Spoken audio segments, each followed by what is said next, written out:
બબુ આ વખત મારી બર્થડે આવે છે ને તો એ આફ્ટર વેડિંગની ફર્સ્ટ બર્થડે હશે રાઈટ. તો પછી મને મારો ડેને બહુ જોરદાર સેલિબ્રેટ કરવો પડશે. સરપ્રાઈઝ આપી મને. કેવો સેલિબ્રેટ? જોરદાર સસ્પેન્સ. એ બધું હું તને થોડી કહું. હું જોવા માંગુ છું કે તું મારા માટે શું સસ્પેન્સ કરી શકે છે. હમણાં વચ્ચે લાસ્ટ બર્થડે આપણો તારે સેલિબ્રેટ કર્યો ત્યારે તને 35 ગિફ્ટ આપી હતી ખબર છે? આઈ થિંક તે સાંભળી નથી લાગતું રાજ. કેમ? મેં કીધું આફ્ટર વેડિંગનો ફર્સ્ટ બર્થડે. ના એ તો ઠીક છે બટ એ ગયો રાજ, એ ગયો. બટ આપી હતી કે નહીં એમ 35 પ્રેઝન્ટ્સ તને આપી હતી કે નહીં? You are right. હા બટ મેં કીધું કે આ મારા આફ્ટર વેડિંગનો ફર્સ્ટ બર્થડે છે રાઈટ. અને તો બર્થડે કરીશું ને કંઈક સ્પેશિયલ કરીશું. ના બર્થડે મારા એવરી યર વન ટાઈમ જ આવે. તો એ લાસ્ટ યર કર્યું તો એમ ના હોય, એવરી યર કરવું જ પડે પહેલીથી એક વાત. અચ્છા let me clear you one thing. અચ્છા ઓકે. તે શું કરીશું મારા બર્થડેમાં? મેં હવે એવું રૂલ્સ બનાવ્યો છે આફ્ટર વેડિંગ કે જો મારું ઘર ઉપર લાવવાનું રાઈટ. એટલે I am really excited to listen to you. એટલે તો હવેથી ઘર ઉપર લાવવાનું તો હવેથી જે પણ તારી બર્થડે આવશે તો મારે ગિફ્ટ લેવાની, આપવાની નહીં. ખોટા ખર્ચા નહીં. ખોટા ખર્ચા નો થેન્ક યુ.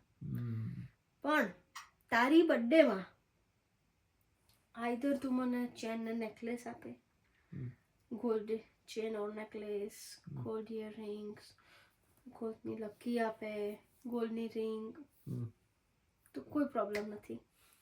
હું એને એક્સેપ્ટ કરીશ. અને જ્યારે મારી બર્થડે આવે ત્યારે સરપ્રાઈઝ પ્લાન થવો જ જોઈએ. મસ્ટ, નો ચોઇસ. અચ્છા સરપ્રાઈઝ પ્લાન. તે કેટલા સરપ્રાઈઝ પ્લાન કરે છે મારા બર્થડે એ વાત કર ને પહેલા. એ બધા બહુ થઈ ગયા. જેટલું જે વાયુ હોય એ ઉગ. બબુ મારે ખોટા ખર્ચા નથી કરવાના. આગળ તમે જેવું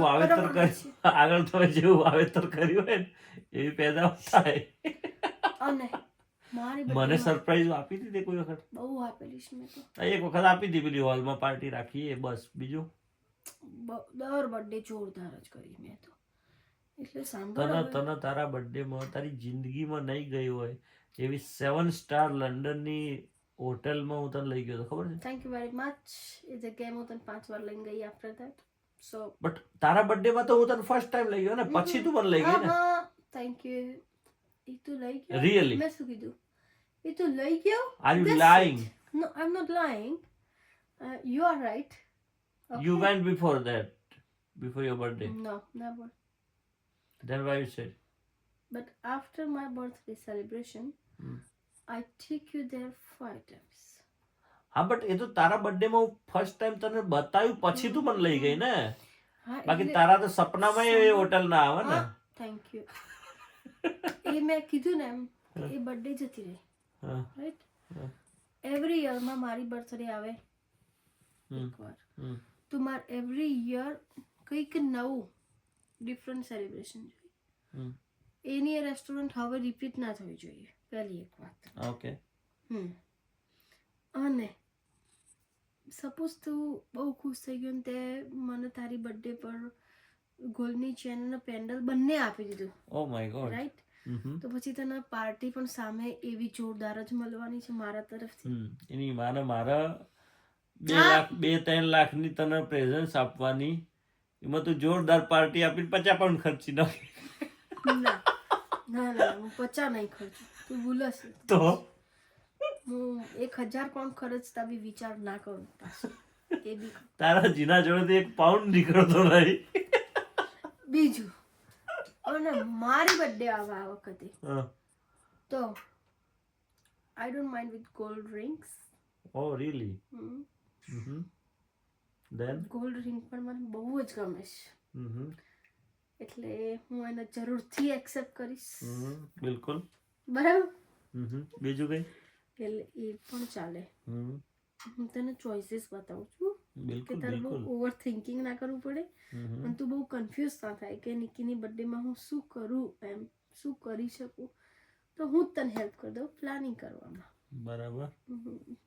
બીજું કઈ? અને બીજું કે આપણે એવું પ્લાન છે કંઈક કે ડિસેમ્બરમાં ઇન્ડિયા જવાનું. તો હવે હું જ્યારે ઇન્ડિયા જઈશ ત્યારે મારે ઓલમોસ્ટ મોર દેન 2 years થઈ ગયા હશે. એટલે ઓબ્વિયસલી એ તો મારે ગ્રાન્ડ જ જોઈએ ઇન્ડિયાની ટૂર.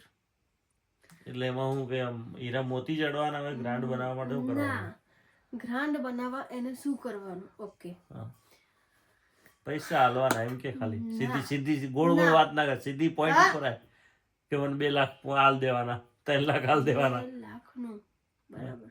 શું 2 લાખનું? ચલો 1 લાખ, કેમ કે તું મને આ બંને ગિફ્ટ આપીશ તો પછી વાંધો નથી, રાઈટ? પણ 1 લાખ રૂપીસનું તો તું મને લાઈક મારી પાછળ સ્પેન્ડ કરવો જોઈએ. શેમાં? તો કંઈક આપણે કંઈક લઈ લીધું એમ, ગોલ્ડનું બિસ્કિટ કે કંઈ પણ એમ, રાઈટ? કોઈ ગોલ્ડની વસ્તુ લઈ લીધી કે ભાઈ તેમ મને આપી દીધા લાખ રૂપિયા તો હું ઇન્વેસ્ટ કરી દઈશ એને શેર માર્કેટ કે મ્યુચ્યુઅલ ફંડમાં કે કંઈ પણ. That is my choice, right? But તારે મને ગિફ્ટ કરવાનું 1 લાખ રૂપીસ, ઓકે? ઓકે. અને હું ઇન્ડિયા જાઉં તો લાઈક 1 month તો હું ઇન્ડિયામાં એન્જોય કરવા માંગુ છું. અને પછી મારી ઈચ્છા છે કે 2 કન્ટ્રીમાં જવું, મોલ્દીવ્સ એન્ડ દુબઈ. અચ્છા. તો એક જેવું આપણે ટાઈમિંગ સિચ્યુએશન સેટ થાય રીતે એક યા 2 જઈએ ઇન્ડિયા, એટલે આવતા ટ્રીપ કરીને આવીએ. એ તો ઓકે છે. મારી બી ઈચ્છા છે. એવી ઈચ્છા તો છે. પછી તું બહુ હેપી થઈ જઈશ. જોરદાર હેપી, બહુ નહીં જોરદાર. એમ? પછી તો આમ ફૂલ મસ્તીમાં આવી જઈશ એમ ને? Okay, let's see your dreams come true or not. બીજી વાત, હું ઇન્ડિયા જઈશ, હું એક પણ સિંગલ દિવસ ખાવા નહીં બનાવું, ઘરે નહીં. એ તો આમ બી તું ક્યાં બનાવે છે? અહીંયા બી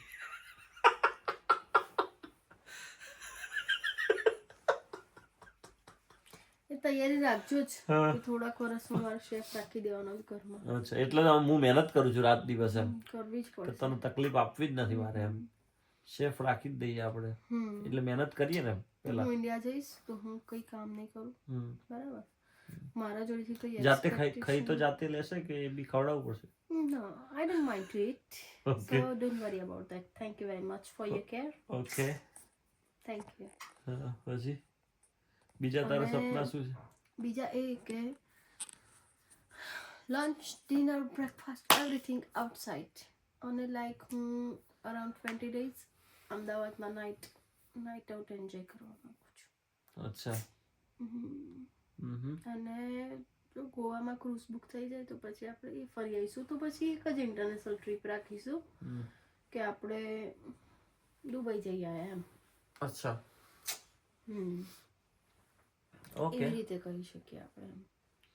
જો ગોવા લાઈક ક્રૂઝ બુક કરીએ આપણે અને લાઈક 5-7 nights આપણે ત્યાં સ્પેન્ડ કરીએ, 5-7 days I mean, તો પછી વાંધો નહીં. ગોવામાં 3-4 day થી વધારે મજા ના આવે. પણ લાઈક ક્રૂઝમાં ક્રૂઝ પાર્ટી તો એક નાઈટ છે, 2 નાઈટ છે, કેટલી દિવસ છે? હા, તો એ રીતે સેટ કરીશું, વાંધો નહીં. એટલે આ બધા તારું પ્લાન છે એમ ને? Future plan. હોપફુલી તારું ડ્રીમ કમ ટ્રુ થાય બહુ જલ્દી.